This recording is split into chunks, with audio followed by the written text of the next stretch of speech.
Vanessa Andrade, bonjour. Bonjour, monsieur.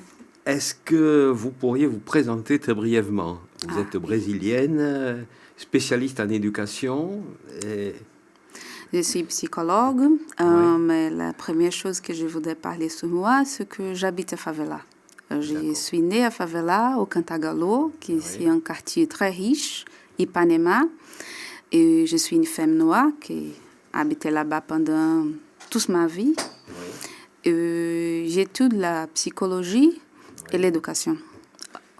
C'est ça. Bon, ce soir, vous allez parler d'un sujet très particulier, qui est celui des problèmes que peuvent rencontrer les personnes noires qui pratiquent le candomblé ou les religions afro-brésiliennes. Il y a vraiment un problème de discrimination à l'égard de ces religions actuellement au Brésil? En vrai, c'est un problème historique au Brésil. Le Brésil, c'est un pays raciste. Alors, pendant toute l'histoire du Brésil, on a souffert l'intolérance. On parle d'intolérance religieuse. Et je suis une femme du candomblé. Je suis Ekedi, qui c'est un type de femme qui est responsable pour aider la personne qui gouverne la communauté religieuse. C'est-à-dire, vous pouvez expliquer? Eked. Oui. Eked, c'est un mot Yoruba, d'origine Yoruba, en Nigérie, en Afrique. Et ma fonction, c'est une fonction spéciale de faire... Mais c'est une fonction dans quel cadre? En fonction pour la communauté religieuse et pour faire la médiation avec l'extérieur aussi, la vie politique de le... Parce que le terreiro, on s'appelle terreiro, la communauté religieuse, elle a une importance politique de résistance. C'est une religion de résistance. Et quel genre de problèmes vous avez à traiter? Quels sont les problèmes que rencontrent les personnes qui pratiquent ces religions afro-brésiliennes? Actuellement, comme au passé, mais actuellement, j'ai vu, parce que une chose très importante de dire, c'est que je suis l'unique psychologue au Brésil qui travaille parce que j'ai travaillé là-bas dans les années 2017 jusqu'à 2018, le commencé de cette année. J'ai accompagné, suivre les personnes qui souffrent l'intolérance religieuse. Alors, c'est beaucoup de types de problèmes. Dans l'école, les enfants qui ne peuvent pas dire qu'ils sont du candomblé, les personnes au travail qui ont besoin d'éduquer avoir les cancers parce qu'ils ne peuvent pas dire qu'ils sont des candomblés. Dans la vie politique, les maires qui obligent les personnes à chanter les chansons religieuses et chrétiennes. Oui. Alors, ce sont un type de problèmes que je regarde et que j'ai reçu. Et il y a aussi la violence physique. Les personnes qui sont frappées. Oui. Et j'ai vu les cas d'une femme plus âgée qui a eu, comment je peux dire ça, une pedre. Avec une pierre. Il y a une pierre dans sa tête et les choses comme ça. Et la situation est plus difficile aujourd'hui qu'il y a 4 ans, 5 ans, 6 ans? Est-ce que c'est la même chose? Non, c'est pire parce que maintenant, on a une chose très dure que c'est l'association de façon religieuse chrétienne, un type de chrétien qui s'appelle néo-pentecostal. Les évangélistes. Qui sont avec le trafic de drogue. Alors, il y a quelques favelas qu'il n'est pas possible de faire quelque chose dans la religion africaine et ils mettent les personnes, ils expulsent, comment je peux dire? Oui, les chasseurs. Les chasseurs, ne pas donner les chances de personnes continuer là-bas. Oui. Ça, c'est très difficile. Mais ça, ce sont des problèmes à Rio de Janeiro. Mais est-ce non, qu'il y a des problèmes dans d'autres c'est un problème régions du Brésil? Au Brésil, à la Bahia, en tous les États. Tous les États du Brésil, il y a ce type de problème. Et est-ce que le fait qu'à Rio, il y a maintenant un maire qui est évangéliste, est-ce que ça a changé la situation? Est-ce que ça a aggravé la situation pour les communautés afro-brésiliennes à Rio de Janeiro? La dernière semaine, on a eu un cas spécifique avec le maire de Rio qui a dit que les personnes qui ont des problèmes de santé et qui sont évangéliques, ils ont l'opportunité de meilleure que les autres. Ils ont justement cherché sa secrétaire et ta secrétaire pour eu la chance d'être aux hôpitaux, être une bonne école.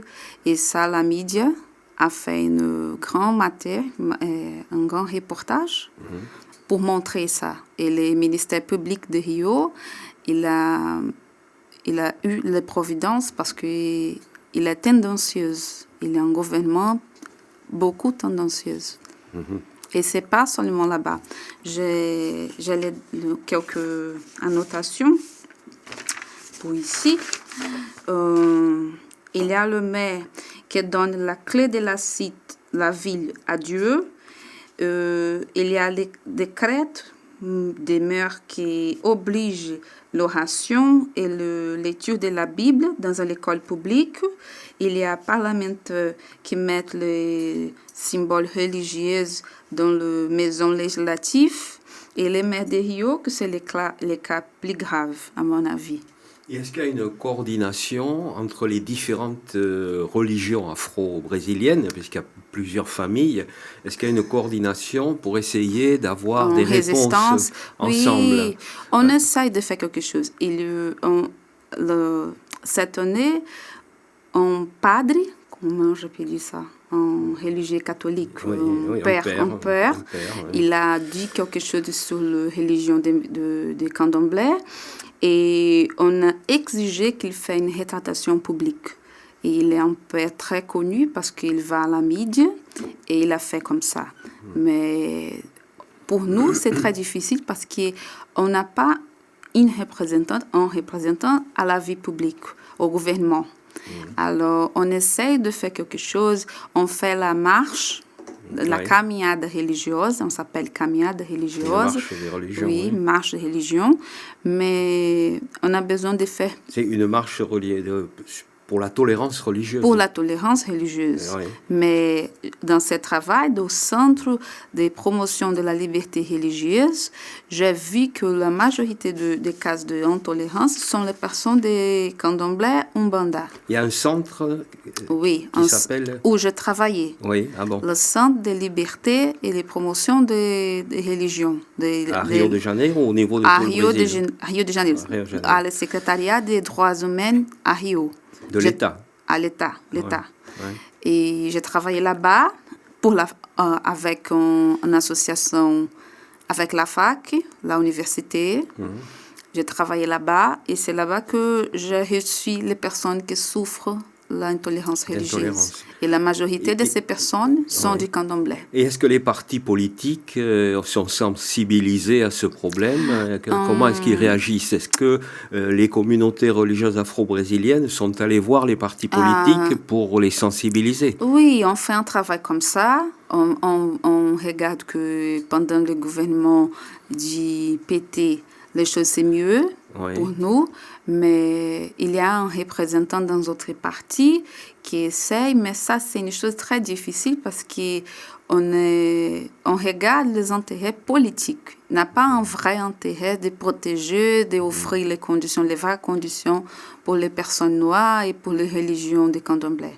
Alors on devrait faire l'attention avec ce type de candidats, de personnes qui nous cherchent, offrent quelques aides, parce qu'il y a d'autres intérêts, et ça, c'est difficile pour nous.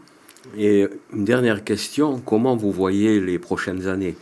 Est-ce que les élections, au Brésil, on va élire un président de la République en principe au mois d'octobre 2018, est-ce que ça peut changer cette situation du point de vue de l'intolérance religieuse? Est-ce qu'il peut y avoir du mieux ou du pire, ou est-ce que rien ne va se passer? Je doute parce que les problèmes avec Lula, c'est un problème qui aggrave toute la situation des Brésiliennes. Alors, je ne sais pas sûr que si on va être l'opportunité d'améliorer notre condition. On a besoin de faire l'attention parce que pendant ces moments, comme je l'ai dit, les candidats viennent pour nous offrir quelque aide. Mais vraiment, je n'ai vu rien qui peut faire ça, qui peut faire quelque chose. On n'a pas bonne candidat pour nous. Donc, je vais quand même poser une dernière question. Oui.